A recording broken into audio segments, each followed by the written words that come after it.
Hello dear friends, तो मैं हूं आरती। संस्कृति आईएएस यूट्यूब चैनल पे आप सभी का स्वागत है। मैं हाजिर हूं एक नए विषय को लेकर के। आप सब ने या मैक्सिमम लोगों ने जो है छावा मूवी देखी होगी। मूवी इंटरटेनमेंट के लिए होती है, लेकिन जब से ये मूवी रिलीज हुई है तो दंगे जो है बढ़ गए हैं। बहुत सारे लोगों की जो है अलग अलग धारणाएं हैं, जिसकी वजह से विवाद उत्पन्न हो रहे हैं। आप सब ने जो है महाराष्ट्र में हो रही घटनाओं के बारे में सुना होगा। हिंसात्मक घटनाएं हो रही हैं और रीजन क्या है? मूवी रिलीज हुई उसके बाद जो है बहुत सारे तथ्य ऐसे लोगों को पता चले जो पहले नहीं पता थे औरंगजेब के बारे में, जिसके कारण क्या हुआ, हिंदू समाज या हिंदू धर्म के लोगों में थोड़ी सी नफरत पैदा हो गई है। और अब जो मजार बनी हुई है औरंगजेब की, उसको जो है तोड़ना चाहते हैं लोग। अब इस आर्टिकल के माध्यम से हम यहाँ पर यह समझने का प्रयास करें कि महाराष्ट्र सरकार जो है इस मजार को या कब्र को तो तोड़ना चाहती है, लेकिन तोड़ नहीं पा रही है। आखिर क्यों? और अगर जो है किसी भी एएसआई द्वारा संरक्षित स्थल को अगर नष्ट करना है या जो है तोड़ना है, तो हमें जो है क्या प्रक्रिया अपनानी होती है? क्या किसी एएसआई द्वारा संरक्षित स्थल को हम तोड़ सकते हैं या नहीं तोड़ सकते हैं? क्या क्या कानूनी प्रावधान यहाँ पर हैं? और अगर जो है कोई इन कानूनी प्रावधानों के खिलाफ जाता है तो उस व्यक्ति के खिलाफ किस प्रकार की कार्यवाही हो सकते हैं? हम सारे आर्टिकल्स के माध्यम से यहाँ पर अच्छे तरीके से सारे पॉइंट्स को समझने का प्रयास करें, क्योंकि बहुत सारे लोगों के मन में डाउट आ रहा है।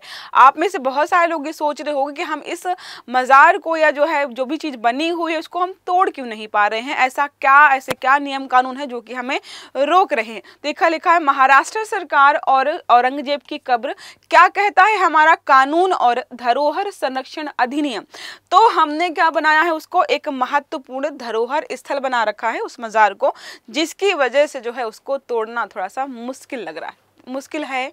अब मतलब अगर हम तटस्थ रहकर बात करें तो वो मजार किसी धर्म से संबंधित अगर हम ना भी माने तो मान सकते हैं कि भाई हमारे इतिहास को समझने के लिए वो जगह बनी हुई है। अगर आप उसको तोड़ के वहां से खत्म कर देंगे तो औरंगजेब के बारे में जो जानकारी है, हो सकता है कि 20 साल बाद 50 साल बाद सारे लोग जो है वहां पर भूल जाएं। तो लोगों को याद रहे कि ऐसे चीजें जो है हमारे इतिहास में हुई हैं। तो मुझे लग रहा है एएसआई जो है इसी वजह से बहुत सारे स्थलों को संरक्षण प्रदान करता है। तो महाराष्ट्र के छत्रपति संभाजी नगर में स्थित मुगल बादशाह औरंगजेब की कब्र को जो है ध्वस्त करने की मांग की जा रही। इवन जो है महाराष्ट्र के मुख्यमंत्री हैं, उन्होंने भी ये मांग उठाई है कि जो है हमें इसको ध्वस्त करना चाहिए। जब किसी राज्य का मुख्यमंत्री भी ऐसा बोल रहा हो तो थोड़ा सा मुद्दा बहुत ज्यादा सीरियस हो जाता है। अब बात करें प्रमुख बिंदुओं की, महाराष्ट्र में औरंगाबाद की औरंगजेब की जो है कब्र है। राजनीतिक और सामाजिक बहस इन दोनों चर्चा में चल रही है, हमें ऑलरेडी पता है। मराठा योद्धा जो है छत्रपति संभाजी महाराज पर आधारित एक मूवी छावा रिलीज हुई थी और उसमें जो है लास्ट में दिखाया गया था कि इनकी जो है बहुत निर्दयता से, बहुत बर्बरता से जो है हत्या की गई या जो है मृत्यु के घाट उतारा गया। किसके द्वारा? औरंगजेब के द्वारा। तो अब जो है इसी वजह से जो है वहां के जो लोग हैं गुस्से में है। समाजवादी पार्टी के विधायक जो है अबू आजमी ने फिल्म छावा में औरंगजेब के चित्रण पर सवाल उठाए। देखो, अपने पैर पर खुली कुल्हाड़ी मारने का जो है अगर उदाहरण देखें तो इन्होंने ही किया। इन्होंने ऐसा स्टेटमेंट दिया कि छावा मूवी में औरंगजेब की छवि या जो भी चित्र प्रस्तुत किए गए हैं वो ठीक नहीं है। अब उसके बाद जब है हिंदू धर्म के लोग जो है इकट्ठा हो गए, उन्होंने बोला कि पहली बात तो ठीक नहीं है, ऊपर से जो है कोई व्यक्ति जिसने जो है हमारे हिंदू राजा, खासकर जो है छत्रपति जो हमारे संभाजी महाराज थे, उनको जो है मारा या उनकी हत्या की, तो उस व्यक्ति की हम मजार पर जो है फूल पत्ती क्यों चढ़ा रहे हैं और उस स्थल को हमने संरक्षित क्यों कर रखा है? तो दोनों ही अलग अलग यहाँ पर विवाद उत्पन्न हो गए। इस समय प्रतिक्रिया देते हुए भाजपा सांसद जो है उदयन राज भोसले ने जो है औरंगजेब की कब्र को ध्वस्त करने की ही मांग कर दी। मतलब जो है इन्होंने बोला कि मूवी में कुछ सीन गलत है। उन्होंने बोला मूवी छोड़ो, तुम जो है जो यहाँ पे कब्र बनी है उसको ही हम ध्वस्त करना चाहते हैं। एक नॉर्मल से यहाँ पर जो है भाजपा सांसद ने बात उठाई थी। अब जो है बात बढ़ चढ़ के इतनी पहुंच गई है कि राज्य के मुख्यमंत्री भी यहाँ पर बोल रहे हैं कि इस मजार को या कब्र को जो है ध्वस्त करना चाहिए। अब बात करें जो है कब्र को हटाना क्यों संभव नहीं है। देखो, राज्य सरकार कितने भी हाथ पैर मार ले, वो एएसआई द्वारा जो है संरक्षित है, आर्कियोलॉजिकल सर्वे ऑफ इंडिया। इसका मतलब वो केंद्र सरकार के अंतर्गत आ गया। और अभी आपने देखा होगा इतने दिनों में केंद्र सरकार की तरफ से कोई भी स्टेटमेंट इस तरीके का नहीं आया है कि इस जो है कब्र को ध्वस्त करना है या नहीं करना। तो जब आपकी जो है अधिकार क्षेत्र में ही कोई चीज नहीं आ रही है तो आप उसको नष्ट नहीं कर सकते हो। तो महाराष्ट्र के लोग कितना भी हाथ पैर मारकर जो है मुख्यमंत्री जी से बोले कि नहीं जो इस कब्र को हटा दो, वो नहीं हटा सकते हैं, क्योंकि क्योंकि उनके जो है शक्ति क्षेत्र में वो आता ही नहीं है। औरंगजेब की कब्र जो है भारतीय पुरातत्व संरक्षण विभाग जो ASI है इसके द्वारा संरक्षित किया जा रहा है। अधिकार क्षेत्र में आता है, इसलिए जो है महाराष्ट्र सरकार के अधिकार क्षेत्र से बाहर हो जाता है। राज्य सरकार को इस कब्र के रखरखाव या बदलाव में हस्तक्षेप करने का अधिकार ही नहीं है। जब अधिकार ही नहीं है तो आप कुछ भी बोलते रहिए, ये संभव यहाँ पर नहीं हो पाएगा कि उस कब्र को आप हटा पाए। अब बात के जो है कानूनी ढांचा जो यहाँ पर बताया गया है 1958 का, इसके लिए क्या कहता है, तो ASI द्वारा संरक्षित किसी भी स्मारक को हटाने, नुकसान पहुंचाने या उसमें कोई बदलाव करने पर सख्त कानूनी कार्यवाही होती है। अब यहाँ पे बात करें तो प्राचीन स्मारक हो या पुरातत्व स्थल हो या फिर अवशेष अधिनियम हमारा 1958 जो तीनों को इंक्लूड करके बात करता है कि अगर आप संरक्षित स्थान के साथ कोई छेड़छाड़ करते हो, उसको नुकसान पहुंचाने का, इवन बदलाव करने का भी प्रयास करते हो, तो आपके खिलाफ कानूनी कार्यवाही होगी। अधिनियम की धारा 19(1) यहाँ पर कहती है कि केंद्र सरकार की अनुमति के बिना आप यहाँ पर कुछ भी नहीं कर सकते हो। कोई भी निर्माण, उत्खनन, विस्फोट या किसी भी प्रकार की गतिविधि नहीं होगी, जो धारा 19(1) है केंद्र सरकार की, किसी को मना करती है। अब स्मारक के यहाँ पर 100 मीटर के दायरे को जो है प्रोहिबिटेड एरिया भी घोषित किया जाता है। इसका मतलब है कि 100 मीटर के दायरे के इलाके में आप कोई निर्माण कार्य भी नहीं कर सकते हो। जैसा कि आपने देखा होगा जितने भी संरक्षित इलाके होते हैं उनमें जो है ये नियम कानून लागू होते हैं।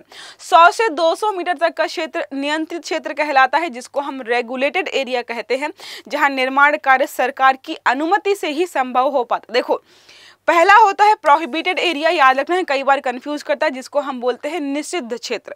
अगर ये जो है संरक्षित क्षेत्र है तो इसके चारों तरफ 100 मीटर का जो इलाका है उसको हम बोलते हैं प्रोहिबिटेड एरिया। यहाँ पर निर्माण कार्य संभव ही नहीं है। इसके बाद अगर हम बात करें यहाँ पर जो है 100 से 200 मीटर की बात करें तो यहाँ पर इसको बोलते हैं हम रेगुलेटेड एरिया, मतलब जो है नियंत्रित क्षेत्र है। इसमें थोड़ा बहुत बदलाव आप कर सकते हैं, तो सरकार की अनुमति से जो है आप यहाँ पर जो है निर्माण कार्य कर सकते हैं। ये हमारे नियम कानून ऑलरेडी बनाए गए हैं, जिसके तहत ही आपको जो है काम करना होगा। अब बात के जो है सूची से हटाया जा सकता है किसी भी स्थल को, तो हाँ हटा सकते हैं। मान लीजिए कि कोई ऐसा स्थल है जिसका जो है ASI संरक्षण कर रहा था, लेकिन जो है समय के साथ वो बिल्कुल ही खत्म हो गया, वहां पर कोई ईंट वगैरह कोई स्थल बचा ही नहीं है, तो संरक्षण करने के लिए कुछ रह नहीं गया, तो उसको भी हटा सकते हैं। अब कल को जो है ऐसा लगा कि ये जो स्थल है ये हमारे लिए महत्वपूर्ण नहीं है, तो उसको भी ASI जो है अपनी लिस्ट से डीलिस्ट कर सकता है, मतलब जो है सूची से बाहर कर दे।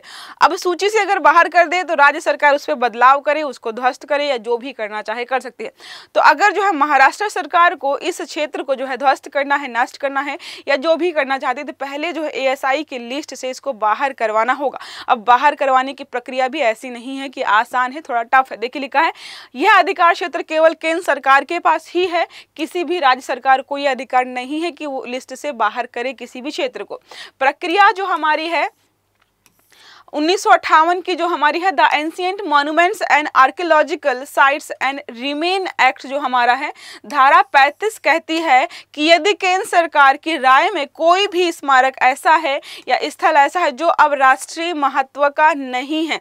देखो, राष्ट्रीय महत्व का ना होने के बहुत सारे फैक्ट्स, जैसा आपको बताया कि वो स्थल अब रहा ही नहीं, 150 साल पुराना था, थोड़े बहुत ईंट बचे थे वो भी मिट्टी में मिलकर खत्म हो गए। अब जब स्थल ही नहीं रहा तो संरक्षण किस बात का करेंगे? या फिर जो है समय के साथ ऐसा होता है कि लगे कि स्थल इंपॉर्टेंट ही नहीं है तो सूची से अगर हटा देते हैं तो यह अधिसूचना भारत सरकार के राज्यपत्र ऑफिशियल गजट में प्रकाशित की जाती है, उसके बाद ही स्थल को जो है वहां से हटाया जाता है। अब यहाँ पे बात करें जो है सुरक्षा कैसे करता है हमारा ASI, देश के ऐतिहासिक और सांस्कृतिक जो भी धरोहरें होती हैं उनको संरक्षण की जिम्मेदारी दी गई है ASI को। ये हमारे संस्कृति मंत्रालय के तहत काम करता है, देख रेख करना या जो है उन पे कोई भी अतिक्रमण ना हो, कोई निर्माण कार्य ना हो, ध्वस्त ना हो, इन सारी चीजों को यहाँ पर ध्यान रखता है। अब बात करें कानूनी अधिकार क्या है, मतलब कौन कौन से कानूनों के तहत ASI काम करता है, तो प्राचीन स्मारक संरक्षण अधिनियम हमारा 1904 का है, ये भी यहाँ पर है। प्राचीन स्मारक पुरातत्व स्थल और अवशेष अधिनियम 1958 ये भी सम्मिलित किया गया है। इन अधिनियमों के अंतर्गत देश के विशिष्ट स्थलों को जो है राष्ट्रीय महत्व का स्मारक घोषित किया जाता है।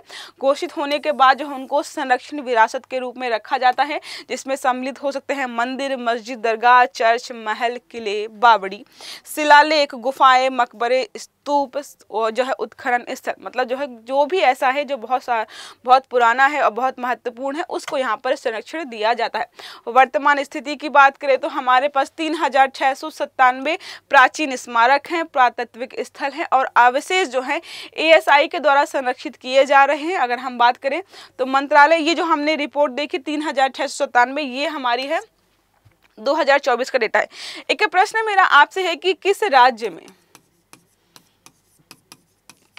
में सबसे ज्यादा ASI द्वारा संरक्षित स्थल हैं?